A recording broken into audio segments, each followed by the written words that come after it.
Assalamualaikum warahmatullahi wabarakatuh. Perkenalkan, kami dari kelas manajemen 5A pagi dari kelompok 6. Di sini kami akan mempresentasikan dan memaparkan tentang studi kelayakan bisnis pada aspek lingkungan. Kenalkan terlebih dahulu, nama saya Indah Ayu Isnawati, NIM 024. Saya akan menjelaskan yang pertama, yaitu pengertian dari aspek lingkungan. Pengertian aspek lingkungan merupakan segala bentuk aktivitas yang membahas tentang pengaruh perubahan lingkungan yang berdampak pada bisnis terhadap lingkungan sekitar.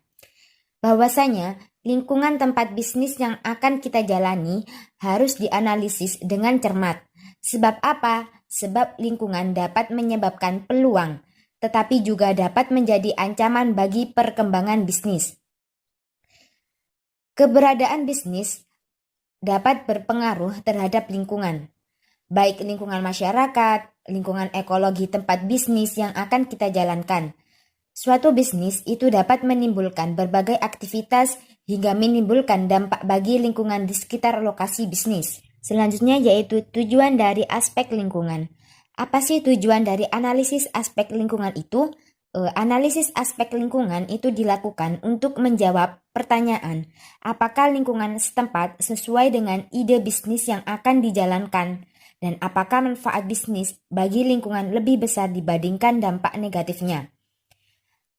Harus kita ingat bahwa suatu ide bisnis dinyatakan layak berdasarkan aspek lingkungan ketika sesuai dengan kebutuhan ide bisnis, dan ide bisnis tersebut mampu memberikan manfaat yang lebih besar dibandingkan dampak negatifnya di wilayah tersebut. Kemudian, jika secara spesifik bisa dilihat bahwa tujuan dari analisis aspek lingkungan yang pertama yaitu menganalisis kondisi lingkungan operasional yang terdiri dari pesaing, pemasok, pelanggan, kreditur, dan pegawai.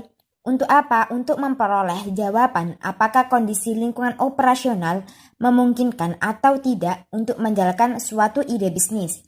Kemudian yang kedua, menganalisis kondisi lingkungan industri yang terdiri dari persaingan antar perusahaan dan kekuatan pemasok.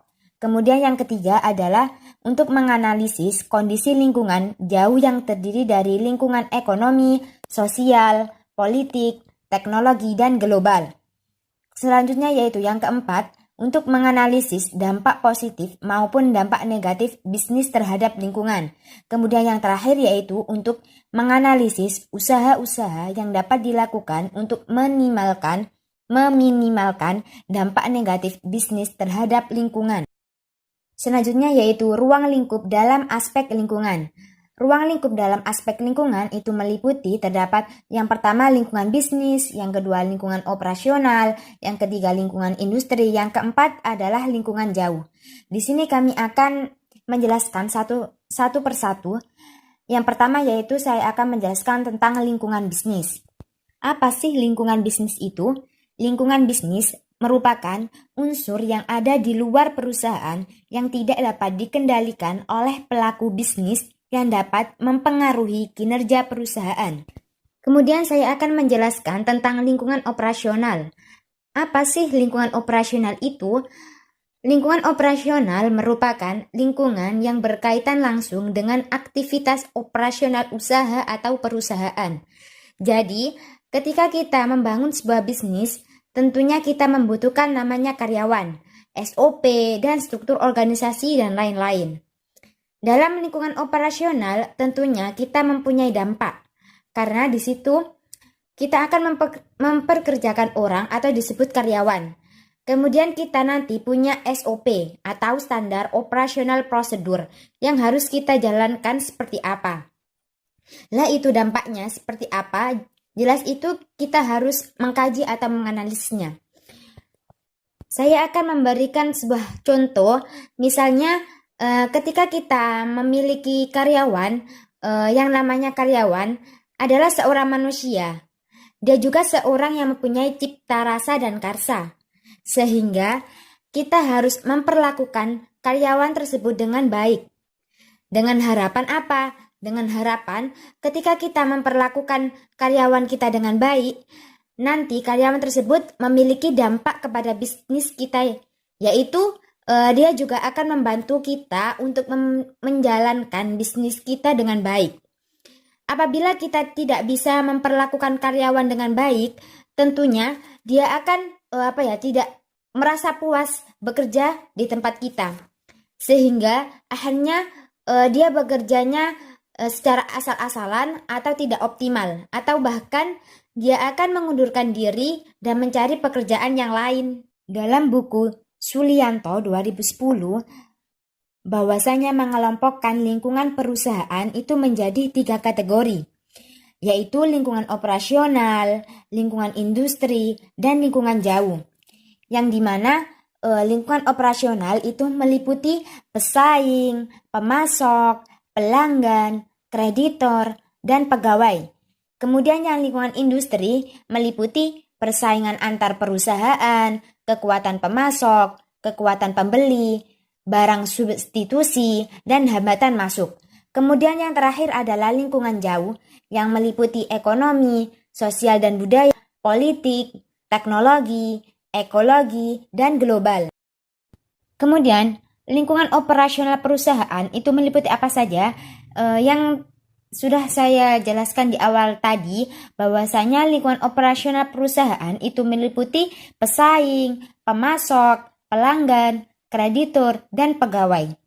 Di sini saya akan menjelaskan satu persatu apa itu pesaing, pemasok, pelanggan, kreditor, dan pegawai. Yang pertama yaitu lingkungan pesaing. Apa sih pesaing itu? Pesaing bisa didefinisikan sebagai pengusaha atau perusahaan lain yang menawarkan produk berupa barang atau jasa yang sama dengan produk yang kita tawarkan kepada konsumen. Pesaing sangatlah berpengaruh terhadap keberhasilan bisnis yang kita jalankan. Untuk dapat memenangkan persaingan dalam bisnis, perusahaan itu harus memiliki keunggulan bersaing. Oleh karena itu, analisis terhadap kelebihan dan kelemahan pesaing dibandingkan perusahaan sangatlah penting dalam menentukan strategi bisnis.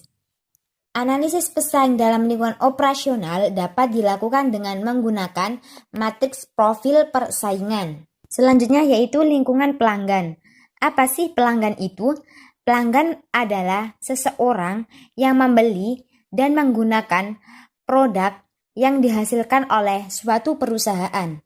Analisis pelanggan dalam lingkungan operasional dilakukan dengan analisis reaktif dan proaktif. Apa sih analisis reaktif itu? Analisis reaktif adalah analisis masalah pelanggan setelah kejadian. Kemudian analisis proaktif adalah memperkirakan kecenderungan dan masalah sebelum terjadi. Selain itu, dilakukan pula analisis segmentasi pelanggan. Untuk apa? Untuk mengelompokkan pelanggan sesuai dengan karakteristiknya. Yang selanjutnya yaitu ada lingkungan pemasok. Apa pemasok itu?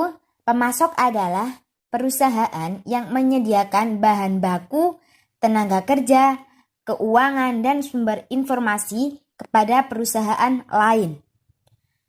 Analisis pemilihan pemasok dalam lingkungan operasional dapat dilakukan dengan CPM atau Competitive Profile Matrix antar pemasok. Selanjutnya yaitu lingkungan kreditor. Kreditor merupakan pihak yang memiliki peranan yang penting dalam bidang keuangan dan semakin penting jika sebagai besar permodalan perusahaan berasal dari kredit. Dalam memilih kreditor, perusahaan itu harus memperhatikan bunga dan persyaratan kredit. Selanjutnya yang terakhir ada lingkungan pegawai. Pegawai merupakan aspek yang paling penting karena pegawai adalah pelaku yang menunjang tujuan perusahaan itu bisa tercapai. Baik, selanjutnya akan dijelaskan oleh rekan saya, Melinda. Saya akan melanjutkan penjelasan dari teman saya.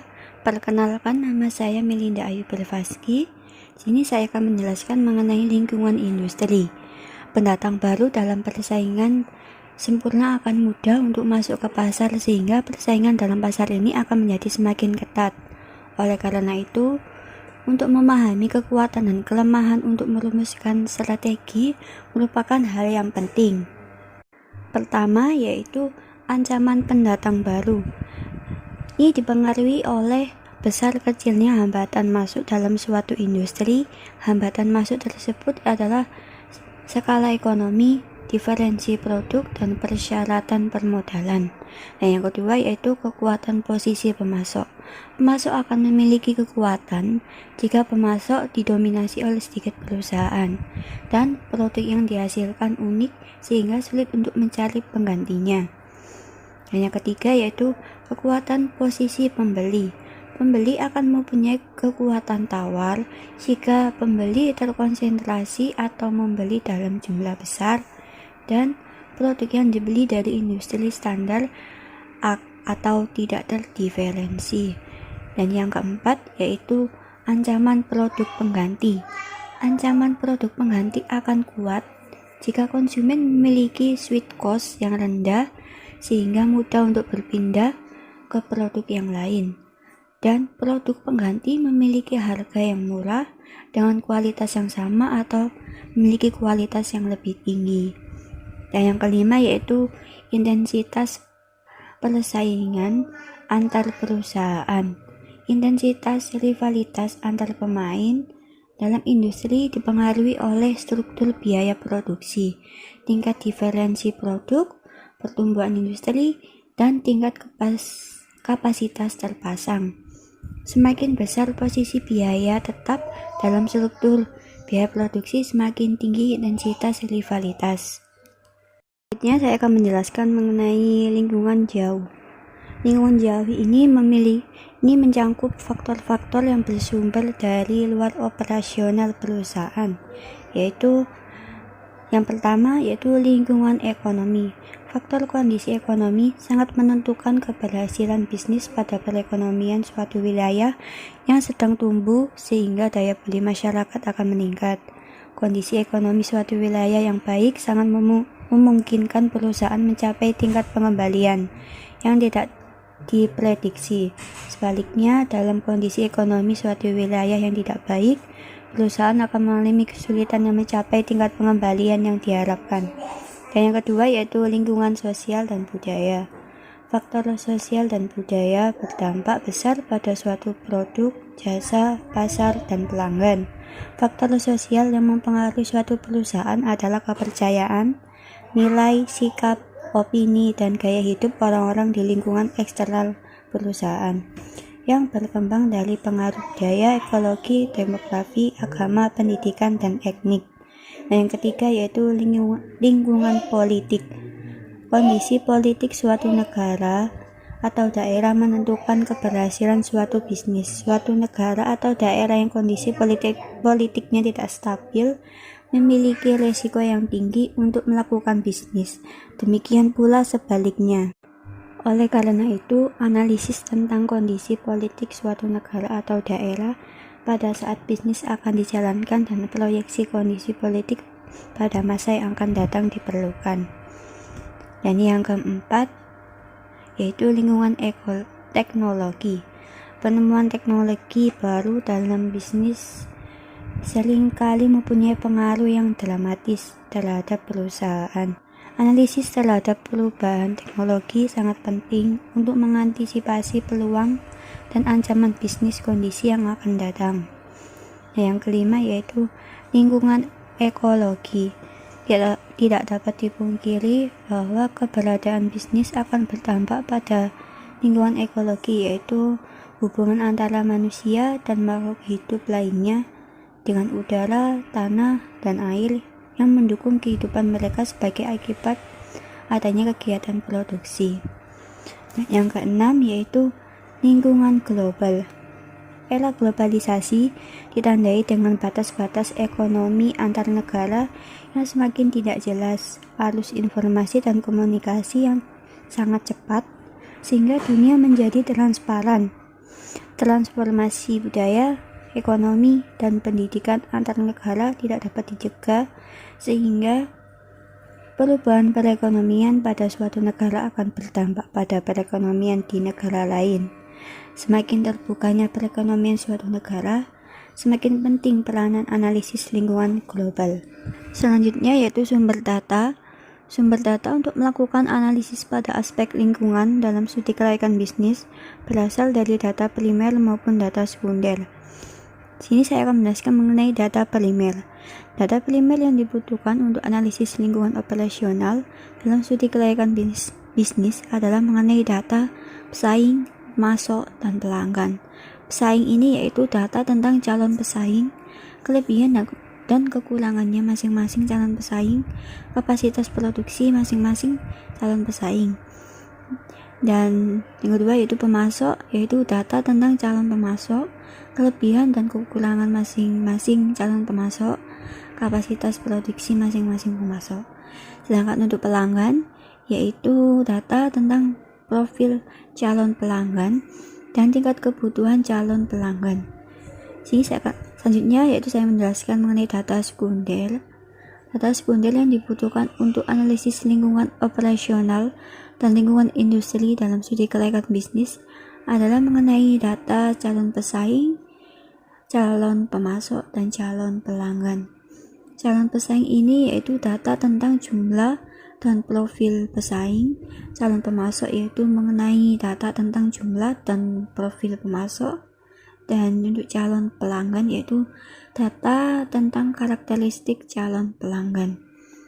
Selanjutnya akan dijelaskan oleh rekan saya, Cynthia. Saya akan melanjutkan penjelasan dari teman saya. Sebelumnya perkenalkan, nama saya Brilian Putri Sintiawati, NIM 180301053. Slide ke-10 berisi tentang responden atau narasumber.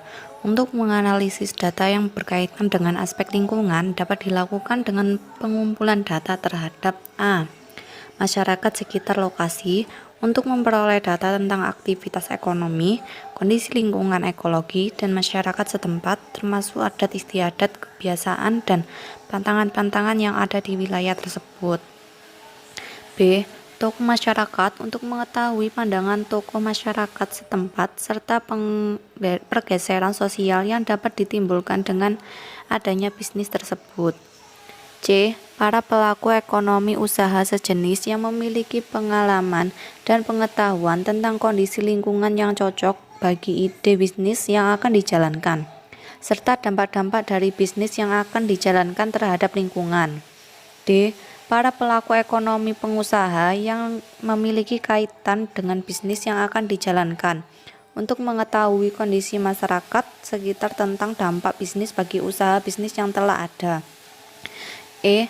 Para pemasok untuk mengetahui kemampuan para pemasok dalam memasokkan ke perusahaan serta mengetahui kekuatan dalam dan kelemahan pemasok. F. Ahli sanitasi lingkungan untuk mengetahui kondisi lingkungan ekologi yang ada di sekitar lokasi, ide bisnis serta dampak bisnis yang dijalankan terhadap lingkungan ekologi serta usaha yang dapat dilakukan untuk meminimalkan dampak negatif. G. Ahli teknologi untuk mengetahui kondisi teknologi serta memungkinkan adanya pergeseran teknologi yang berkaitan dengan bisnis yang akan dijalankan. H. Ahli ekonomi untuk mengetahui kondisi perekonomian dan kondisi lingkungan global serta pengaruhnya terhadap bisnis yang akan dijalankan. Slide ke-11, metode pengumpulan data. Metode pengumpulan data ada 3, yaitu studi dokumentasi, survei, dan studi observasi. Studi dokumentasi atau yang biasa disebut dengan kajian dokumen merupakan teknik pengumpulan data yang tidak langsung ditujukan kepada subjek penelitian dalam rangka memperoleh informasi terkait objek penelitian. Yang kedua adalah survei. Survei adalah metode pengumpulan data primer yang memberikan pernyataan-pernyataan kepada responden individu. Jadi, bisa disimpulkan, survei adalah metode untuk mengumpulkan informasi dari kelompok yang mewakili sebuah populasi atau sejumlah besar responden. Yang ketiga adalah studi observasi.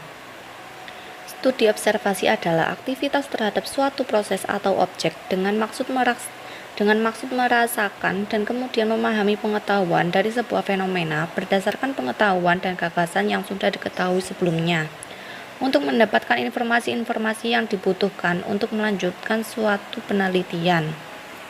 Selanjutnya slide ke-12, instrumen pengumpulan data. Instrumen pengumpulan data ada 3, yaitu 1. Pedoman studi dokumentasi, 2. Pedoman wawancara atau kuesioner, 3. Pedoman observasi. Kita akan membahas yang pertama terlebih dahulu. Yang 1, pedoman studi dokumentasi. Studi dokumentasi terutama dilakukan untuk mengumpulkan data sekunder yang berkaitan dengan aspek lingkungan yang digunakan sebagai acuan untuk menentukan dokumen-dokumen apa saja yang diperlukan sebagai dasar melakukan analisis aspek lingkungan. Yang kedua adalah pedoman wawancara atau kuesioner. Pedoman wawancara atau kuesioner dilakukan untuk mengumpulkan data pada aspek lingkungan yang dapat diperoleh informasi menjadi lebih dalam. Yang ketiga adalah pedoman observasi. Untuk membantu melakukan observasi tentang kondisi lingkungan operasional dan lingkungan industri dapat digunakan pedoman observasi. Untuk slide selanjutnya akan dijelaskan oleh rekan saya yang bernama Sinta Nuria. Saya akan melanjutkan penjelasan dari teman saya. Sebelumnya, perkenalkan nama saya Sinta Nuria, NIM 057. Pada slide ke-13 ini berisi mengenai contoh tabel pedoman studi dokumentasi yang dapat digunakan untuk menganalisis informasi pada aspek lingkungan operasional dan lingkungan industri. Contohnya di sini ada tabel 2.1 mengenai pedoman studi dokumentasi lingkungan operasional dan lingkungan industri. Di sini datanya calon pesaing dan persaingan antar perusahaan. Sumbernya ada 3, yaitu Asosiasi Bisnis Sejenis, Dinas Perindustrian dan Perdagangan, dan Badan Pusat Statistik, dan seterusnya. Lalu tabel 2.2 mengenai pedoman studi dokumentasi lingkungan jauh ekonomi. Data-datanya, yang pertama jumlah penduduk berdasarkan mata pencaharian. Sumbernya Badan Pusat Statistik, dan seterusnya. Pada slide ke-14 ini terdapat tabel 2.8, yaitu pedoman wawancara aspek lingkungan operasional dan lingkungan industri. Nah, tabel ini termasuk salah satu pedoman wawancara atau kuesioner yang dapat digunakan untuk pengumpulan data pada aspek lingkungan operasional dan industri. Misal di sini pertanyaan yang pertama, siapakah calon pesaing dari bisnis yang akan dijalankan? Nah, respondennya ada 2, yaitu pelaku bisnis yang sudah ada dan asosiasi bisnis industri sejenis. Kemudian, hasil dari wawancara atau jawaban respondennya itu akan ditulis pada kolom terakhir, dan seterusnya. Pada slide ke-15 terdapat tabel 2.13, yaitu pedoman observasi aspek lingkungan operasional dan lingkungan industri. Tabel tersebut digunakan untuk membantu melakukan observasi tentang kondisi lingkungan operasional dan lingkungan industri. Tabelnya bisa dilihat seperti yang ada di PPT ini. Terima kasih. Selanjutnya akan dilanjutkan oleh rekan saya, Ava. Saya akan melanjutkan penjelasan dari teman saya sebelumnya. Perkenalkan, nama saya Ani Amaria Fiafa Khairo, NIM 180 30 10 76. Di sini saya akan menjelaskan analisis data di mana digunakan untuk melakukan analisis pada aspek lingkungan. Analisis data dibagi menjadi 2, yaitu analisis kualitatif dan analisis kuantitatif. Analisis kualitatif dilakukan dengan memberikan uraian atau temuan di lapangan, baik berdasarkan studi dokumentasi, observasi, maupun wawancara tentang kondisi lingkungan tersebut, apakah ada dampak positif atau dampak negatif.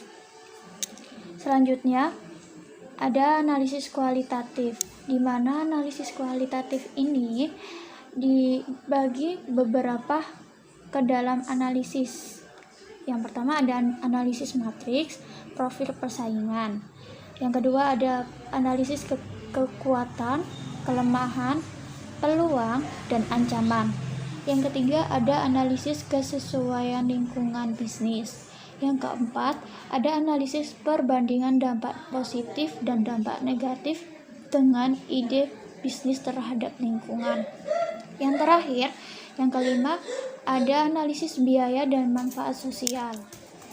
analisis matriks atau profil persaingan, di mana digunakan untuk mengetahui posisi relatif perusahaan itu yang dianalisiskan atau dibandingkan dengan perusahaan lainnya itu seperti apa. Selanjutnya contoh analisis matriks profil pesaing, yaitu di mana analisis pemasok dalam lingkungan operasional dapat dilakukan dengan profil persaingan antar pemasok. Untuk lebih jelasnya, analisis pemasok dapat dilihat dalam tabel 2.19, di mana ada faktor pertimbangan, ada bobot, ada pemasok A, pemasok B, dan pemasok C. Dari sekian pemasok antara A, B, C, terdapat ranting dan bobot skor. Untuk faktor pertimbangan meliputi ketersediaan bahan, daya saing harga, ketepatan pengiriman, dan kualitas pelayanan. Ketersediaan bahan berbobot 0,30, di mana tertera pemasok A terdapat ranting 3. Kenapa bobot skornya 0,90? Karena dalam ketersediaan bahan itu berjumlah bobotnya 30, maka 30 kali 3, 0,30 dikali 3, hasilnya 0,90, maka hasil akhir bobot skornya dari ketersediaan bahan yaitu 0,90. Dan seterusnya, ada pemasok B, rantingnya ada 4, ketersediaannya ada 0,30, jadi bobot skor terakhirnya yaitu 1,20. Dan seterusnya dengan pemasok C. Begitu pula ada saing harga juga, di mana tertera bobotnya 0,25. Terdapat pemasok A, terdapat rantingnya ada 4.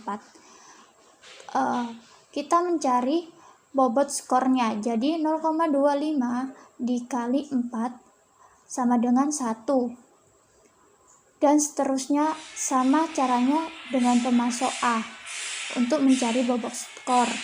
Kemudian ada ketepatan pengiriman, caranya juga sama, ada bobot 0,25 dikali 3 dan hasil akhir bobot skornya ada 0,75, itu dari pemasok A.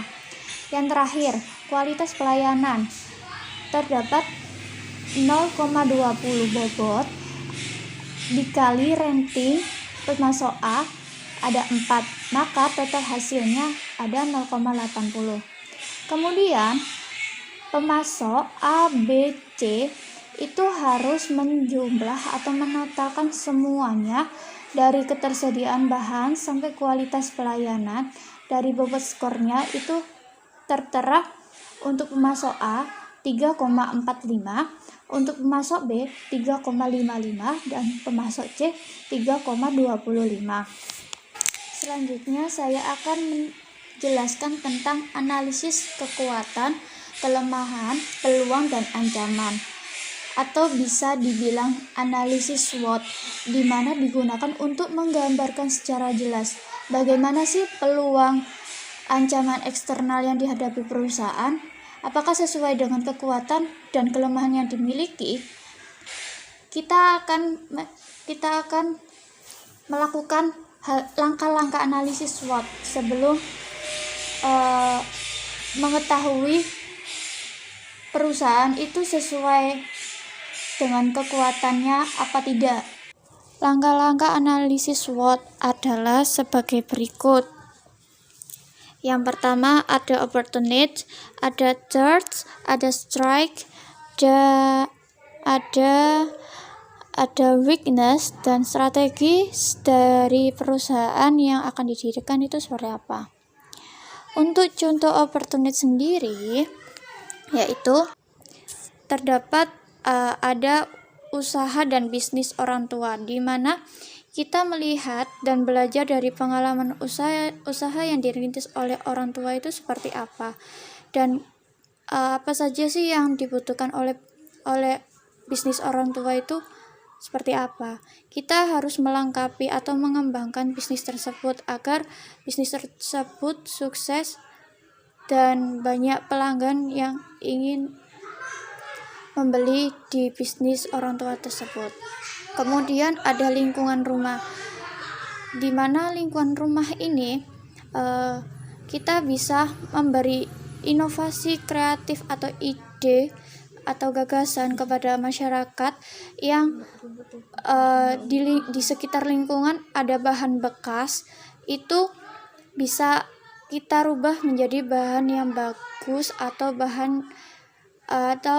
barang-barang yang indah. Dari barang yang belum jadi bagus menjadi bahan yang kreatif atau yang sudah dirubah oleh masyarakat di sekitar. Otomatis kita bisa membuka lapangan pekerjaan untuk masyarakat di sekitarnya. Kemudian ada church, di mana contoh dari church itu yang pertama ada pembajakan atau replika dari HP iPhone yang asli dengan replika HP iPhone tersebut. Yang kedua ada contoh dari buku asli yang dijual dari perpustakaan atau store booknya sendiri, tetapi ada juga yang dijualkan buku replikanya di online shop, yang dimana harganya itu setengah harga dari buku aslinya.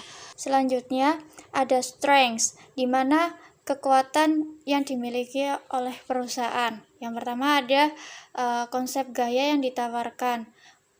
Maksudnya tren tahun ini konsepnya ala-ala Korea, ala-ala Jepang, atau kebarat-kebaratan gitu.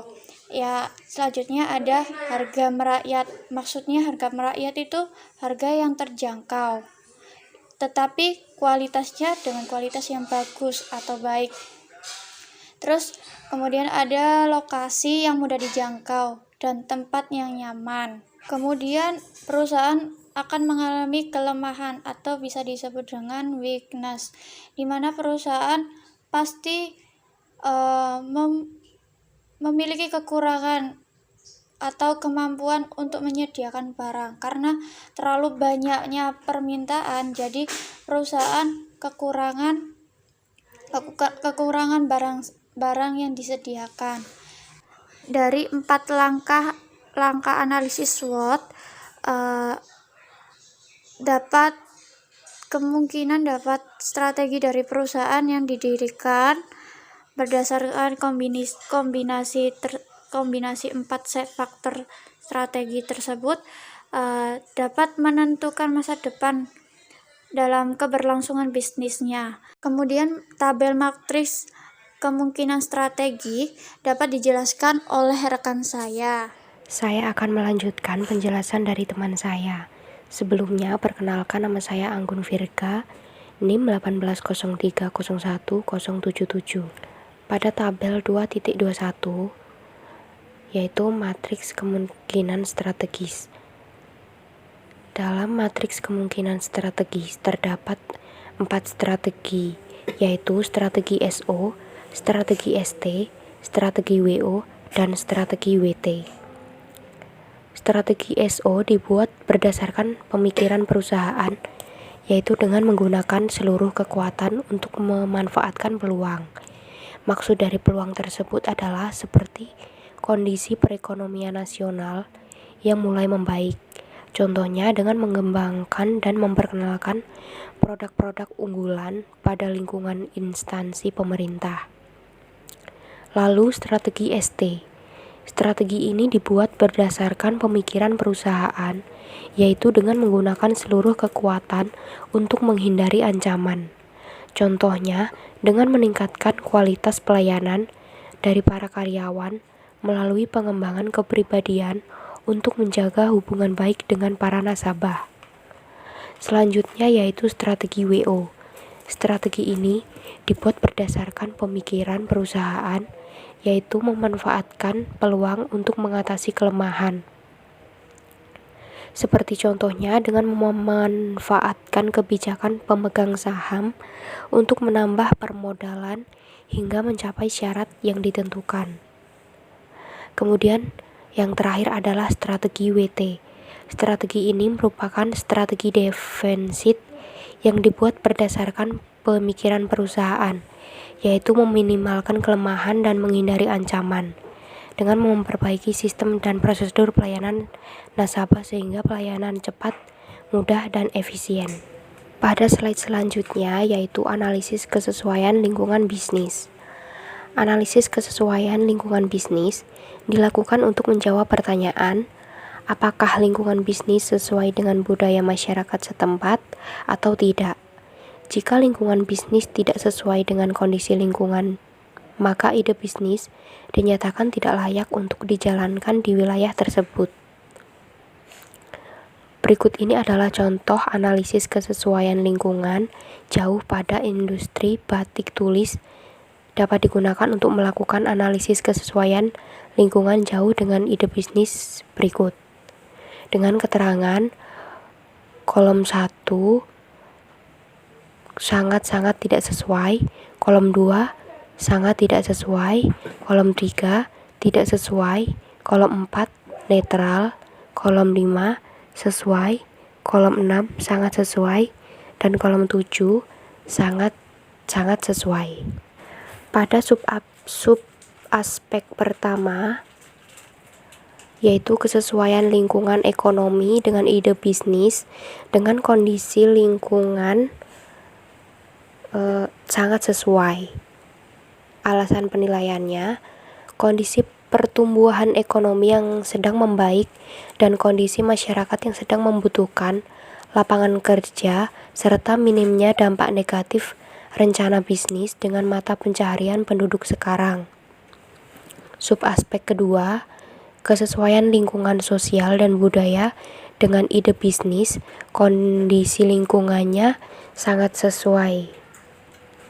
Alasannya, adat istiadat dan kebiasaan masyarakat tidak ada yang bertentangan dengan kegiatan ide bisnis, hubungan antara anggota masyarakat, dan tingkat kerawanan sosial yang kecil sesuai dengan ide bisnis.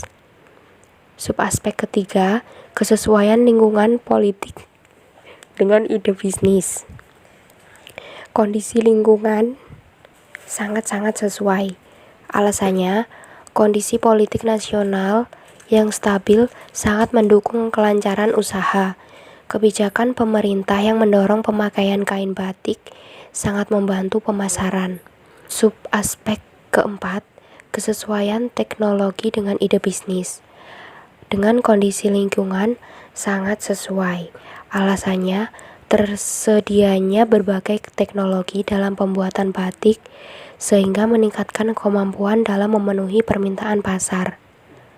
Subaspek kelima, kesesuaian lingkungan ekologi dengan ide bisnis dengan kondisi lingkungan sangat-sangat sesuai. Alasannya, kondisi air, udara, dan perencana pembuangan limbah tidak ada masalah dengan kegiatan ide bisnis. Dan subaspek yang terakhir yaitu kesesuaian lingkungan global dengan ide bisnis dengan kondisi lingkungan sesuai, karena kondisi lingkungan global yang belum benar-benar pulih dari krisis global mengurangi permintaan ekspor. Namun karena target pasar masih diminati domestik, maka pengaruh kondisi global tidak begitu tersisa. Oke, selanjutnya akan dilanjutkan oleh rekan saya, Ani Solahiyah. Saya akan melanjutkan penjelasan dari teman saya. Sebelumnya perkenalkan, nama saya Anis Solahiyah, NIM 180301079.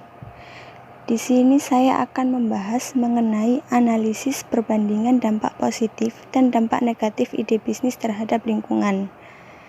Analisis kualitatif ini dilakukan dengan menggunakan analisis perbandingan dampak positif dan dampak negatif terhadap semua aspek lingkungan dengan langkah-langkah sebagai berikut. Yang pertama, menentukan dampak positif dari ide bisnis.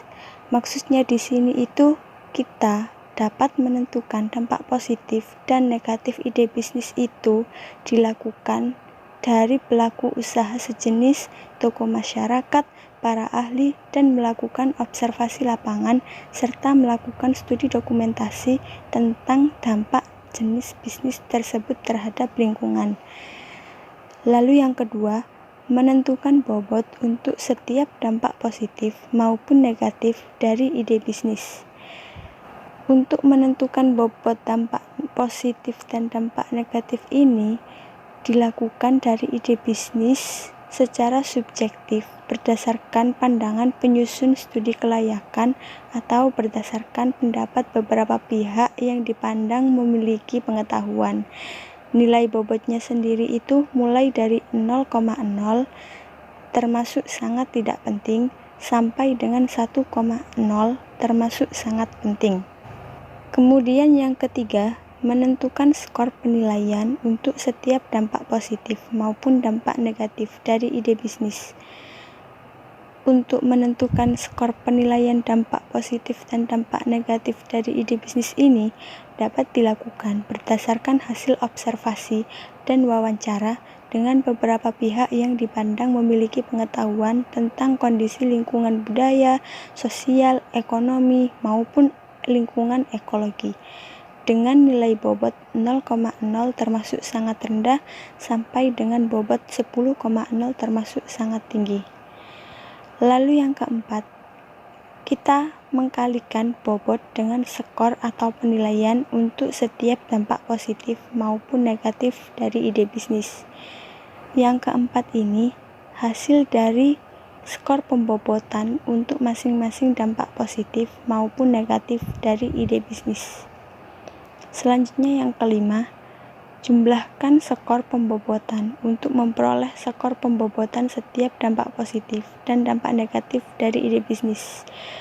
Jadi setelah kita melakukan 1-4 tersebut, kita menjumlahkan skornya yang berguna untuk menggambarkan besarnya dampak positif dan dampak negatif dari ide bisnis. Lalu yang terakhir, bandingkan jumlah skor pembobotan dampak positif maupun negatif dari ide bisnis. Nilai perbandingan jumlah skor pembobotan dampak positif maupun dampak negatif digunakan sebagai dasar untuk menentukan apakah ide bisnis tersebut layak atau tidak, sehingga sebuah ide bisnis itu dapat dinyatakan layak berdasarkan aspek lingkungan jika skor pembobotan dampak positif lebih besar dibandingkan dengan skor pembobotan dampak negatif. Selanjutnya, saya akan memberikan contoh dari analisis perbandingan dampak positif maupun dampak negatif aspek lingkungan. Yayasan Sukamaju akan mendirikan perguruan tinggi swasta di Desa Sukabelajar. Berikut ini adalah analisis dampak positif sebuah ide bisnis pendirian kampus di Desa Sukabelajar. Untuk dampak positifnya, kita bisa melihat di tabel berikut.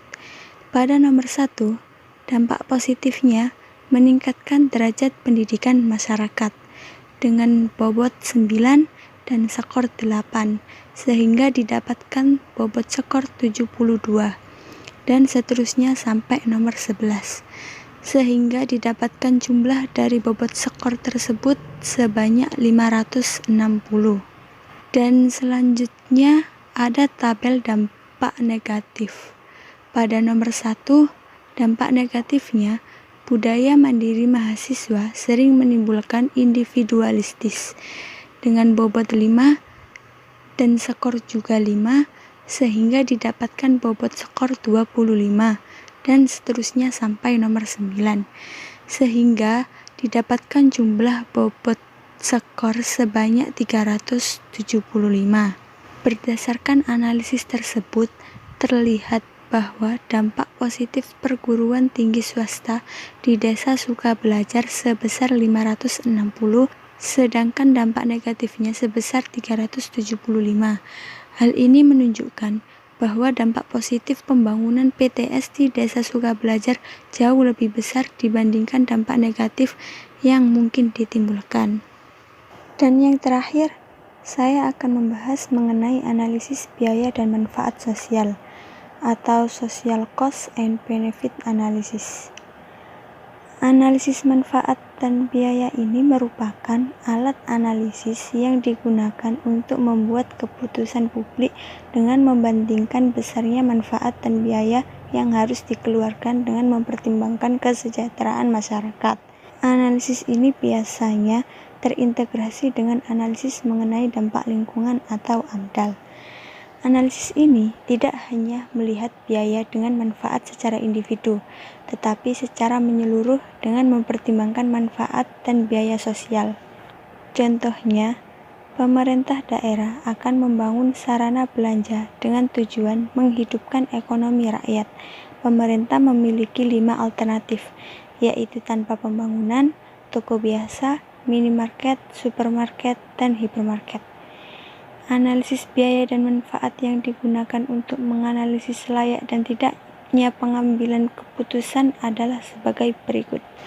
Pada nomor 1, rencana proyeknya tanpa pembangunan. Peningkatan kesejahteraan per tahun 0, biaya total per tahun 0, tambahan manfaat 0, tambahan biaya 0. Yang nomor 2, toko biasa. Peningkatan kesejahteraan per tahunnya 4, biaya total per tahunnya 8, tambahan manfaat 4, tambahan biaya 8, dan seterusnya sampai nomor 5. Kesimpulannya, berdasarkan tabel tersebut dapat diketahui bahwa rencana 4, yaitu pembangunan supermarket, merupakan rencana terbaik, walaupun membutuhkan tambahan biaya sebesar $10 juta per tahun dan lebih tinggi dibandingkan dengan rencana 2, yaitu pembangunan toko biasa. Rencana keempat, pembangunan supermarket, akan meningkatkan tambahan manfaat sebesar $12 juta, sehingga tambahan manfaat lebih besar dibandingkan dengan tambahan biayanya. Menambah pengeluaran menjadi $17 juta per tahun dengan membangun hipermarket hanya mampu meningkatkan kesejahteraan masyarakat sebesar $14 juta per tahun, sehingga peningkatan tambahan kesejahteraan lebih kecil dibandingkan dengan peningkatan tambahan. Jadi, berdasarkan analisis biaya dan manfaat tersebut, maka pilihan investasi terbaik adalah membangun supermarket karena tambahan manfaat lebih besar dibandingkan dengan tambahan biaya. Sekian presentasi dari kelompok kami. Mohon maaf bila ada salah kata, baik yang disengaja maupun yang tidak disengaja. Wassalamualaikum warahmatullahi wabarakatuh.